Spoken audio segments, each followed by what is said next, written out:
खरीदता है। 2 रुपए राम को बचत हो जाती है। लेकिन श्याम बलराम को सीधा नहीं बेच सकता। नियम के अनुसार वो सब्जी वाले अब्दुल को ही बेच सकता है।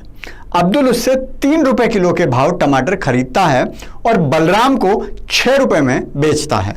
इससे बलराम को टमाटर 2 रुपए महंगा पड़ता है, लेकिन श्याम को 1 ही रुपया बचता है। श्याम का भी नुकसान और बलराम का भी, और बिना कुछ किए अब्दुल 3 रुपए कमा लेता है।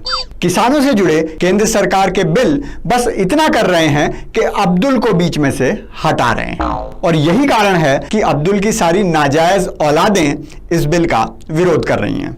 हे मनुष्य, बाबा के दरबार में आओ तो घंटी बजा के आना। हेलो एंड नमस्कार मित्रों।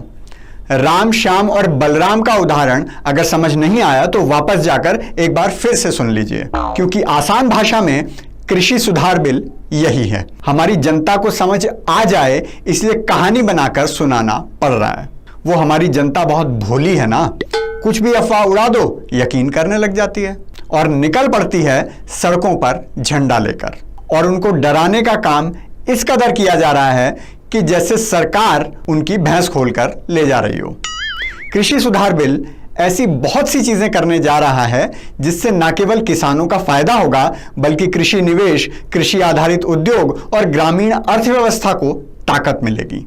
आइए समझते हैं ये बिल आखिर करने क्या जा रहा है। सबसे बड़ा काम जो ये बिल करने जा रहा है वो है किसान और ग्राहक के बीच में से मंडी के बिचौलियों को हटाने का। बाजार की भाषा में जिसे आड़ती कहते हैं। अभी किसान मजबूर था कि उसे अनाज या कोई भी पैदावार बेचनी है तो वो केवल मंडी में ही जाकर बेचेगा। राम बलराम को नहीं बेच सकता, अब्दुल को ही बेचना पड़ेगा। नए बिल के बाद वो कहीं भी किसी को भी अपनी पैदावार बेच सकता है। सीधा बाजार में जाकर ग्राहक को, ग्राहक के घर जाकर दुकानदार को, होटल रेस्टोरेंट को, या फिर ऑनलाइन, जैसे फोन का रिचार्ज ऑनलाइन हो जाता है, ट्रेन की टिकट ऑनलाइन मिल जाती है, और मन करे तो व्हाट्सएप पर भी बात करके सीधा सामान बेच सकता है।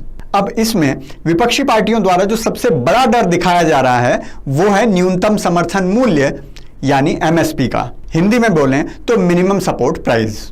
किसान भाइयों को तो पता है, शहरी लोगों के लिए बता दूं कि मिनिमम सपोर्ट प्राइस सरकार द्वारा निर्धारित पैसा होता है जिससे कम भाव पर कोई अनाज किसान से नहीं खरीदा जा सकता। अब डर यह दिखाया जा रहा है कि सरकार बीच में नहीं रहेगी तो प्राइवेट व्यापारी एमएसपी से कम दाम में भी किसान को बेचने के लिए मजबूर कर सकते हैं। चलिए इसे एक उदाहरण से समझते हैं। सब्जी तो खाते ही होंगे आप, अगर नेताओं की तरह अमीर नहीं हैं तो खरीद कर भी खुद ही लाते होंगे। टमाटर क्या भाव चल रहा है आजकल?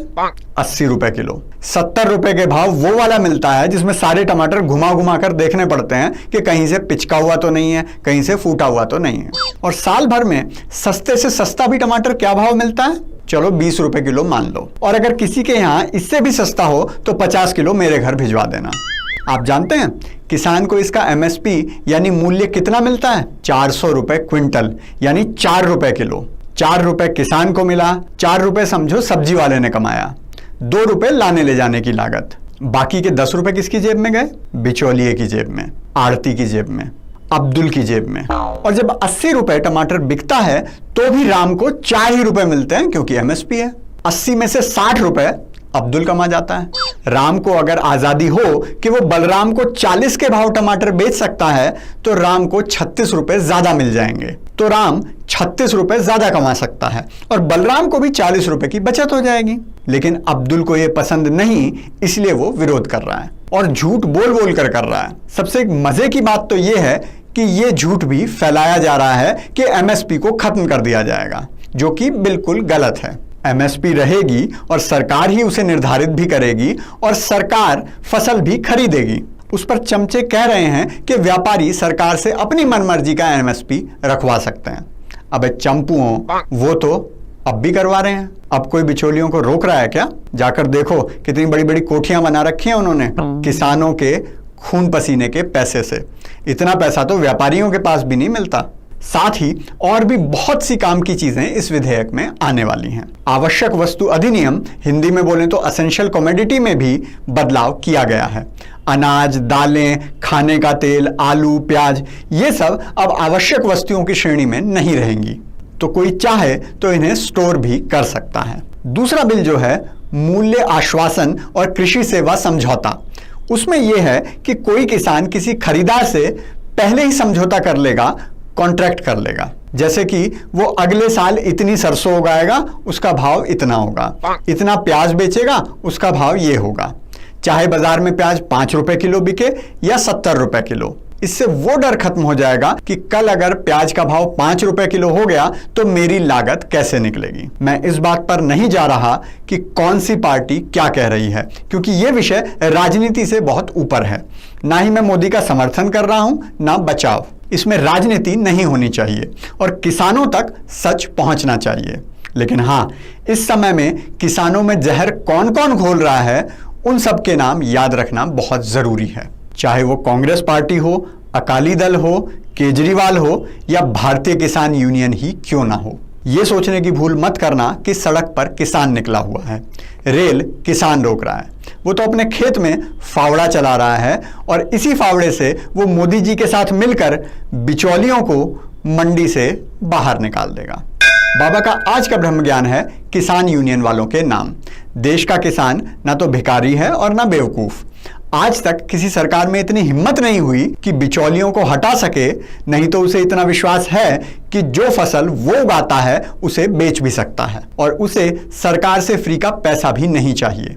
वो अपनी किस्मत हर परिस्थिति में लिखना जानता है। ये देख लो।